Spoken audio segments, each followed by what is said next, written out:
ನಮಸ್ಕಾರ. ಇವತ್ತಿನ ನಮ್ಮ ಚರ್ಚೆಗೆ ಸ್ವಾಗತ. ನಾವಿವತ್ತು ಕರ್ನಾಟಕ ಪರೀಕ್ಷಾ ಪ್ರಾಧಿಕಾರ ಅಂದ್ರೆ ಕೆಇಎ ಇದೆಯಲ್ಲ, ಅವರು ಯುಜಿ ನೀಟ್ 2025ರ ಮೊದಲ ಸುತ್ತಿನ MBBS ಸೀಟು ಹಂಚಿಕೆ ಪಟ್ಟಿ ಈಗ ಬಿಡುಗಡೆ ಮಾಡಿದ್ದಾರೆ. ಆಗಸ್ಟ್ 2ನೇ ತಾರೀಕು. ಹೌದು, ಬಂದಿದೆ ಲಿಸ್ಟ್. ಸೊ ಇದು ಬರೀ ಅಂಕಿ ಅಂಶಗಳ ಪಟ್ಟಿ ಅಷ್ಟೇ ಅಲ್ವಲ್ಲ. ಇದರಲ್ಲಿ ಸಾವಿರಾರು ವಿದ್ಯಾರ್ಥಿಗಳ ಶ್ರಮ, ಅವರ ಕನಸುಗಳು, ಕೆಲವೊಮ್ಮೆ ಕಠಿಣ ವಾಸ್ತವಗಳು ಕಾಣಿಸುತ್ತವೆ. ನಿಜ. ಸೊ ನಾವಿವತ್ತು ಈ ಪಟ್ಟಿಯನ್ನ ಸ್ವಲ್ಪ ಆಳವಾಗಿ ನೋಡೋಣ. ಇದರಲ್ಲಿರೋ ಮುಖ್ಯ ಅಂಶಗಳು, ಆಮೇಲೆ ಕೆಲವು ಅಚ್ಚರಿಗಳು, ಸವಾಲುಗಳು, ಇದನ್ನೆಲ್ಲ ಅರ್ಥ ಮಾಡ್ಕೊಳ್ಳೋಕೆ ಟ್ರೈ ಮಾಡೋಣ. ಖಂಡಿತ.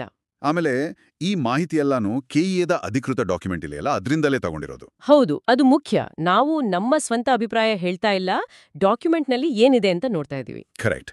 ನಮ್ಮ ಉದ್ದೇಶ ಏನಂದ್ರೆ, ಈ ಹಂಚಿಕೆ ಲಿಸ್ಟ್ನಲ್ಲಿರೋ ಕೆಲ ಮುಖ್ಯ ಕಾಲೇಜುಗಳು, ವಿದ್ಯಾರ್ಥಿಗಳ ಅಖಿಲ ಭಾರತ ರ್ಯಾಂಕ್ಗಳು ಅಂದ್ರೆ ಆಲ್ ಇಂಡಿಯಾ ರ್ಯಾಂಕ್ಸ್, ಆಮೇಲೆ ಅವರಿಗೆ ಸಿಕ್ಕಿರೋ ಕ್ಯಾಟಗರಿಗಳು, ಮತ್ತೆ ಮುಖ್ಯವಾಗಿ ಆ ಕೋರ್ಸ್ ಫೀಸ್ ಇದೆಯಲ್ಲ, ಶುಲ್ಕ, ಅದ್ರ ಬಗ್ಗೆ ಸ್ವತಃ ಮಾತಾಡೋಣ. ಸರಿ.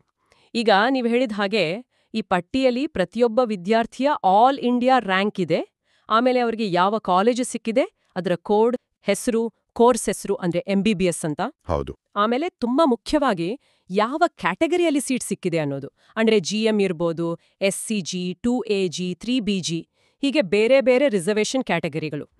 ಅದ್ರ ಜೊತೆಗೆ OPN ಅಂತ ಇದೆ, PRIV ಅಂತ ಇದೆ, ಅದರ್ಸ್ ಅಂತ ಇದೆ, NRI ಅಂತಾನೂ ಇದೆ. ಹೌದು. OPN ಅಂದ್ರೆ ಓಪನ್ ಮೆರಿಟ್ ಇರ್ಬೋದಾ, ಅಥವಾ ಬಹುಶಃ ಅದು ಖಾಸಗಿ ಕಾಲೇಜುಗಳಲ್ಲಿ ಹೆಚ್ಚಿನ ಶುಲ್ಕದ ಸೀಟುಗಳು ಇರ್ಬೋದು. PRIV ಅಂದ್ರೆ ಪ್ರೈವೇಟ್ ಕೋಟಾ, ಅದರ್ಸ್ ಅಂದ್ರೆ ಬಹುಶಃ ಮ್ಯಾನೇಜ್ಮೆಂಟ್ ಕೋಟಾ ಇರ್ಬೋದು.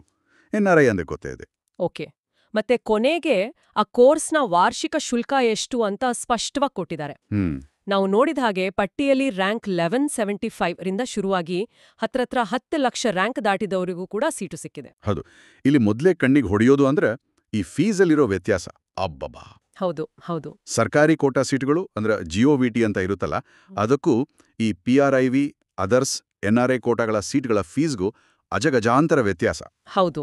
ಈಗ ನೋಡಿ, Bengaluru medical college code M001 MG ಅಂತ ಇದೆ, ಸರ್ಕಾರಿ ಕಾಲೇಜು. ಅಲ್ಲಿ GM ಅಂದ್ರೆ ಜನರಲ್ ಮೆರಿಟ್ ವಿದ್ಯಾರ್ಥಿಗೆ ಶುಲ್ಕ ಬರೀ 64,350 ರೂಪಾಯಿ ಅಂತೆ. 64,000 ಚಿಲ್ರೆ. ಇದು ಸಾಮಾನ್ಯ ಸರ್ಕಾರಿ ಶುಲ್ಕ. ಆದ್ರೆ ಅದೇ ನೀವು MS Ramaiah college M004 MP ನೋಡಿ, ಅಲ್ಲಿ OPN ಕ್ಯಾಟಗರಿ ಸೀಟಿಗೆ ಶುಲ್ಕ ಎಷ್ಟು ಗೊತ್ತಾ? ಎಷ್ಟಿದೆ? 25 ಲಕ್ಷ ರೂಪಾಯಿಗಿಂತ ಹೆಚ್ಚು. ಅಯ್ಯೋ, 25 ಲಕ್ಷ. ಎಂತ ವ್ಯತ್ಯಾಸ ಅಲ್ವಾ? ಖಂಡಿತವಾಗಿಯೂ. ಆ ಶುಲ್ಕಗಳ ರೇಂಜ್ ಇದೆಯಲ್ಲ, ಅದು ತುಂಬಾ ದೊಡ್ಡದಿದೆ.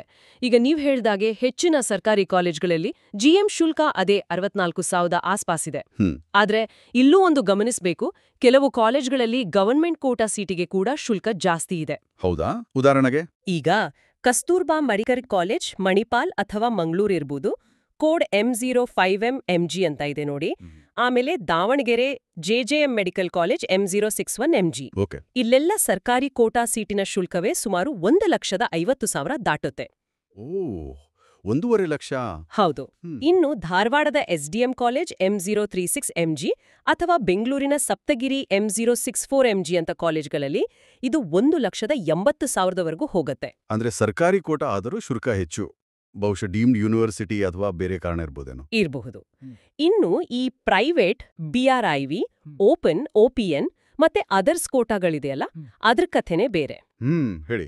OPN ಸೀಟುಗಳಿಗೆ ಶುಲ್ಕ ಈಗ Saint John's Bengaluru M011 MP ನೋಡಿದ್ರೆ ಸುಮಾರು 8 ಲಕ್ಷದಿಂದ ಶುರುವಾಗತ್ತೆ.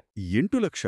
ಅದೇ MS ರಾಮಯ್ಯದಲ್ಲಿ M004 MP 25 ಲಕ್ಷಕ್ಕೂ ಹೆಚ್ಚು ಅಂತ ಈಗ ತಾನೇ ಹೇಳಿದ್ರಿ. ಹೌದು. ಇನ್ನು ಅದರ್ಸ್ ಕೋಟಾದಲ್ಲಿ ಶುಲ್ಕ ಇನ್ನೂ ಜಾಸ್ತಿ.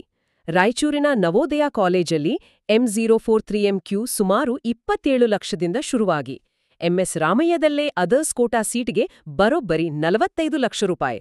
45 ಲಕ್ಷ ವಾರ್ಷಿಕ ಶುಲ್ಕನಾ ಇದು? ಹೌದು, ವಾರ್ಷಿಕ ಶುಲ್ಕ ಅಂತಾನೆ ಲಿಸ್ಟ್ನಲ್ಲಿರೋದು. NRI ಕೋಟಾ ಶುಲ್ಕಗಳು ಕೂಡ ಹೆಚ್ಚು ಕಡಿಮೆ ಇದೇ ರೇಂಜಲ್ಲೇ ಇವೆ. ಅಂದ್ರೆ ಇಲ್ಲಿ ದುಡ್ಡಿದ್ರೆ ಮಾತ್ರ ಸೀಟು ಅನ್ನೋ ಹಾಗಾಯ್ತು ಕೆಲವೊಂದ್ ಕಡೆ. ಅದು ಹಾಗಂತ ಸ್ಪಷ್ಟವಾಗಿ ಕಾಣಿಸುತ್ತೆ. ಆರ್ಥಿಕ ಶಕ್ತಿ ಅನ್ನೋದು ತುಂಬಾ ದೊಡ್ಡ ಪಾತ್ರ ವಹಿಸುತ್ತೆ. ಆದ್ರೆ ಇಲ್ಲೊಂದು ಆಕ್ಚುಲಿ ತುಂಬಾ ಇಂಟ್ರೆಸ್ಟಿಂಗ್ ವಿಷಯ ಇದೆ, ಬಹುಶಃ ಅಚ್ಚರಿ ಅಂತಾನೆ ಹೇಳ್ಬೋದು. ಹೌದಾ? ಏನದು?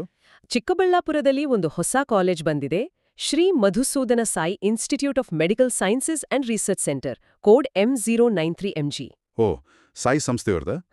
ಅಲ್ಲಿ GM ಅಂದ್ರೆ ಜನರಲ್ ಮೆರಿಟ್ ವರ್ಗದ ಶುಲ್ಕ 0 ರೂಪಾಯಿ, 0 ಫೀಸ್. ಏನ್ ಹೇಳ್ತಿದ್ದೀರಾ? 0ನಾ? ನಿಜವಾಗ್ಲೂ? ಹೌದು. ಲಿಸ್ಟ್ನಲ್ಲಿ ಹಾಗೇ ಇದೆ ₹0 ಅಂತ. ಇದು ಹೇಗೆ ಸಾಧ್ಯ? ಏನಾದರೂ ವಿಶೇಷ ಕಾರಣ ಇದೆಯಾ? ಇದು ನಿಜಕ್ಕೂ ಬಹಳ ಗಮನಿಸಬೇಕಾದ ವಿಷಯ. ತುಂಬಾ ವಿಶಿಷ್ಟವಾದದ್ದು. ಬಹುಶಃ ಅದು ಸಂಪೂರ್ಣವಾಗಿ ಸೇವಾ ಮನೋಭಾವದಿಂದ ನಡೆಸುತ್ತಿರುವ ಸಂಸ್ಥೆ ಇರ್ಬೋದು. ಅಥವಾ ಅವರಿಗೆ ಬೇರೆ ರೀತಿಯ ವಿಶೇಷ ಅನುದಾನ ಅಥವಾ ವ್ಯವಸ್ಥೆ ಇರ್ಬೋದು. ಸದ್ಯಕ್ಕೆ ಇದು ಒಂದು ಅಪವಾದದ ಹಾಗೆ ಕಾಣಿಸ್ತಾ ಇದೆ. ಹೌದು. ಸರಿ, ಈ ಶುಲ್ಕದ ವಿಷಯ ಬಿಟ್ಟು ಈಗ ರ್ಯಾಂಕ್ ಕಡೆ ಬರೋಣ. ನಿರೀಕ್ಷೆ ಮಾಡದ ಹಾಗೆ ಒಳ್ಳೆ ರ್ಯಾಂಕ್ ಬಂದವರಿಗೆ ಟಾಪ್ ಕಾಲೇಜ್ಗಳು ಸಿಕ್ಕಿವಲ್ವಾ? ಹೌದು, ಖಂಡಿತ. ಉನ್ನತ ರ್ಯಾಂಕುಗಳು ಈಗ 1175, 1199, 1203 ಇಂಥ ರ್ಯಾಂಕುಗಳು Bengaluru medical college, Mysuru medical college ಈ ಥರದ ಪ್ರತಿಷ್ಠಿತ ಸರ್ಕಾರಿ ಕಾಲೇಜ್ಗಳಲ್ಲಿ ಹಂಚಿಕೆಯಾಗಿವೆ. ಈಗ ಬೆಂಗಳೂರು ಮೆಡಿಕಲ್ ಕಾಲೇಜಲ್ಲೇ M001 MG ನೋಡೋದಾದ್ರೆ GM ಸೀಟುಗಳು ಹೆಚ್ಚು ಕಡಿಮೆ 5,000 ರ್ಯಾಂಕ್ ಒಳಗೆ ಕ್ಲೋಸ್ ಆಗಿರುವ ಹಾಗಿದೆ. ಹೌದು, ಸುಮಾರು. ಆದ್ರೆ ಅದೇ ಕಾಲೇಜಲ್ಲಿ SCG ಅಂದ್ರೆ ಪರಿಶಿಷ್ಟ ಜಾತಿ ಜನರಲ್ ಕ್ಯಾಟಗರಿ ಸೀಟುಗಳು ಸುಮಾರು 15,000ದಿಂದ 27,000 ರ್ಯಾಂಕ್ ರೇಂಜ್ನಲ್ಲಿರೋರಿಗೂ ಸಿಕ್ಕಿದೆ. ಇದು ರಿಸರ್ವೇಷನ್ ಹೇಗೆ ಕೆಲಸ ಮಾಡುತ್ತೆ ಅನ್ನೋದಕ್ಕೆ ಸ್ಪಷ್ಟ ಉದಾಹರಣೆ. ಕರೆಕ್ಟ್. ಅಂದ್ರೆ ಮೀಸಲಾತಿ ಇರೋದ್ರಿಂದ ಹೆಚ್ಚಿನ ರ್ಯಾಂಕ್ ಇದ್ರೂ ಸರ್ಕಾರಿ ಕಾಲೇಜಲ್ಲಿ ಸೀಟು ಸಿಗುವ ಅವಕಾಶ ಇದೆ. ಹೌದು, ಅದು ಬೇರೆ ಬೇರೆ ಕ್ಯಾಟಗರಿಗಳಿಗೆ ಅವಕಾಶಗಳನ್ನು ವಿಸ್ತರಿಸುತ್ತೆ. ಅದೇ ನೀವು ಹೇಳ್ದಾಗೆ ಕಡಿಮೆ ರ್ಯಾಂಕ್ ಇದ್ರೂ ಕೂಡ ಈ OPN ಅಥವಾ ಅದರ್ಸ್ ಕೋಟಾದಲ್ಲಿ ದುಬಾರಿ ಶುಲ್ಕ ಕಟ್ಟಿ ಸೀಟ್ ತಗೊಳ್ಳೋರು ಇದ್ದಾರೆ. ಹೌದು. ಇನ್ನು ಈ ಹಂಚಿಕೆ ನೋಡಿದ್ರೆ ಬರೀ ಬೆಂಗಳೂರು, ಮೈಸೂರು, ಮಂಗಳೂರು ಅಲ್ಲ. ಇಲ್ಲ. ಹುಬ್ಬಳ್ಳಿ, ಬೆಳಗಾವಿ, ದಾವಣಗೆರೆ, ಗುಲ್ಬರ್ಗ, ಶಿವಮೊಗ್ಗ, ಆ ಕಡೆ ಗದಗ, ಕೊಪ್ಪಳ, ರಾಯಚೂರು, ಬೀದರ್, ಇತ್ತ ಚಿಕ್ಕಬಳ್ಳಾಪುರ, ಹಾವೇರಿ, ಚಿತ್ರದುರ್ಗ, ಕೊಡಗು, ಕಾರವಾರ, ಯಾದಗಿರಿ, ತುಮಕೂರು, ಬಾಗಲಕೋಟೆ. ಹೌದು, ರಾಜ್ಯದ ಬಹುತೇಕ ಎಲ್ಲ ಭಾಗಗಳ ಕಾಲೇಜುಗಳು ಇದರಲ್ಲಿವೆ. ಸೊ ವೈದ್ಯಕೀಯ ಶಿಕ್ಷಣ ಸ್ವಲ್ಪ ಡಿಸ್ಟ್ರಿಬ್ಯೂಟ್ ಆಗಿದೆ ಅಂತ ಹೇಳ್ಬೋದಾ ಪ್ರಾದೇಶಿಕವಾಗಿ? ಒಂದ್ ಹಂತಕ್ಕೆ ಹೌದು. ಬೇರೆ ಬೇರೆ ಕಡೆ ಕಾಲೇಜುಗಳಿರೋದು ಒಳ್ಳೆದೇ, ಆಯಾ ಭಾಗದ ವಿದ್ಯಾರ್ಥಿಗಳಿಗೆ ಅನುಕೂಲ. ಆದ್ರೆ ಮತ್ತೆ ಅಲ್ಲೂ ಅದೇ ಪ್ರಶ್ನೆ ಬರುತ್ತೆ. ಆ ಕಾಲೇಜುಗಳಲ್ಲಿ ಯಾವ ಕೋಟಾದ ಸೀಟುಗಳು ಲಭ್ಯ ಇವೆ, ಅವುಗಳ ಶುಲ್ಕ ಎಷ್ಟು ಅನ್ನೋದು ಮತ್ತೆ ಮುಖ್ಯ ಆಗುತ್ತೆ. ಸರಿ, ಹಾಗಾದ್ರೆ ಒಟ್ಟಾರೆಯಾಗಿ ನೋಡಿದ್ರೆ ಈ UG NEET 2025ನ ಕರ್ನಾಟಕದ ಮೊದಲ ಸುತ್ತಿನ MBBS ಹಂಚಿಕೆ ಅನ್ನೋದು ಪ್ರತಿಭೆ ಅಂದ್ರೆ ರ್ಯಾಂಕ್, ಮೀಸಲಾತಿ, ಆರ್ಥಿಕ ಸಾಮರ್ಥ್ಯ ಅಂದ್ರೆ ಶುಲ್ಕ ಕಟ್ಟೋ ಕೆಪಾಸಿಟಿ ಮತ್ತೆ ಕಾಲೇಜುಗಳ ಆಯ್ಕೆ, ಇವೆಲ್ಲದರ ಒಂದು ಕಾಂಪ್ಲೆಕ್ಸ್ ಕಾಂಬಿನೇಷನ್ ತರ ಕಾಣಿಸ್ತಾ ಇದೆ. ಖಂಡಿತವಾಗ್ಲೂ. ಇದರಲ್ಲಿ ಮುಖ್ಯವಾಗಿ ಎದ್ದು ಕಾಣೋದು ಅಂದ್ರೆ ಸರ್ಕಾರಿ ಸೀಟುಗಳ ಶುಲ್ಕಕ್ಕೂ ಮತ್ತೆ ಈ ಖಾಸಗಿ ಓದರ್ಸ್ NRI ಸೀಟುಗಳ ಶುಲ್ಕಕ್ಕೂ ಇರೋ ಅಜಗಜಾಂತರ ವ್ಯತ್ಯಾಸ. ಹೌದು. ಎಷ್ಟೇ ಒಳ್ಳೆ ರ್ಯಾಂಕ್ ಇದ್ರೂ ಆರ್ಥಿಕವಾಗಿ ಶಕ್ತಿ ಇಲ್ಲ ಅಂದ್ರೆ ಆಯ್ಕೆಗಳು ತುಂಬಾ ಕಡಿಮೆ ಆದ್ಬಿಡ್ತವೆ. ನಿಜ. ಅದೇ ಸಮಯದಲ್ಲಿ ರ್ಯಾಂಕ್ ಸ್ವಲ್ಪ ಕಡಿಮೆ ಇದ್ರೂ ಪರವಾಗಿಲ್ಲ, ಲಕ್ಷಾಂತರ ರೂಪಾಯಿ ಶುಲ್ಕ ಕಟ್ಟೋಕೆ ರೆಡಿ ಇದ್ರೆ ಒಳ್ಳೊಳ್ಳೆ ಖಾಸಗಿ ಕಾಲೇಜುಗಳಲ್ಲೂ ಸೀಟ್ ಸಿಗೋ ಸಾಧ್ಯತೆ ಇದೆ. ಈ ಮಧ್ಯೆ ಆ ಚಿಕ್ಕಬಳ್ಳಾಪುರ ಕಾಲೇಜಿನ 0 ಶುಲ್ಕದ ಕೇಸ್ ಇದೆಯಲ್ಲ, ಅದು ತುಂಬಾ ಕುತೂಹಲ ಮೂಡಿಸುತ್ತೆ. ಅದು ಒಂದೇ ಕಾಲೇಜಾ ಅಥವಾ ಇಂಥ ಬೇರೆ ಇದಾವಾ, ಮುಂದಕ್ಕೇನಾಗುತ್ತೆ ಅಂತ. ಹೌದು, ಖಂಡಿತ. ಸೊ ಈ ಮೊದಲ ಸುತ್ತಿನ ಫಲಿತಾಂಶ ನೋಡಿದ ಮೇಲೆ ಒಂದು ಕೊನೆಯ ಪ್ರಶ್ನೆ, ಮುಂದಿನ ಸುತ್ತುಗಳಲ್ಲಿ ಏನಾಗಬಹುದು? ಅಂದ್ರೆ ಕಟ್ ಆಫ್ ರ್ಯಾಂಕ್ಗಳು ಇಳಿಯುತ್ತಾ ಬೇರೆ ಬೇರೆ ಕ್ಯಾಟಗರಿಗಳಲ್ಲಿ ಸೀಟುಗಳು ಹೇಗೆ ಸಿಗಬಹುದು? ಅದು ಮುಂದಿನ ಸುತ್ತುಗಳಲ್ಲಿ ಗೊತ್ತಾಗತ್ತೆ. ಸ್ವಲ್ಪ ಮಟ್ಟಿಗೆ ಕಟ್ ಆಫ್ ಬದಲಾಗಬಹುದು. ಮತ್ತೆ ಇನ್ನೊಂದು ದೊಡ್ಡ ಪ್ರಶ್ನೆ ಅಂದ್ರೆ, ಈ ರೀತಿಯ ಶುಲ್ಕದ ರಚನೆ, ಈ ಹಂಚಿಕೆ ವ್ಯವಸ್ಥೆ ಇದೆಯಲ್ಲ, ಇದು ಲಾಂಗ್ ಟರ್ಮ್ನಲ್ಲಿ ನಮ್ಮ ರಾಜ್ಯಕ್ಕೆ ಸಿಗುವಂತಹ ಡಾಕ್ಟರ್ಗಳ ಸೋಷಿಯಲ್ ಮತ್ತು ಎಕನಾಮಿಕ್ ಬ್ಯಾಕ್ಗ್ರೌಂಡ್ ಮೇಲೆ ಹೇಗೆ ಪ್ರಭಾವ ಬೀರಬಹುದು?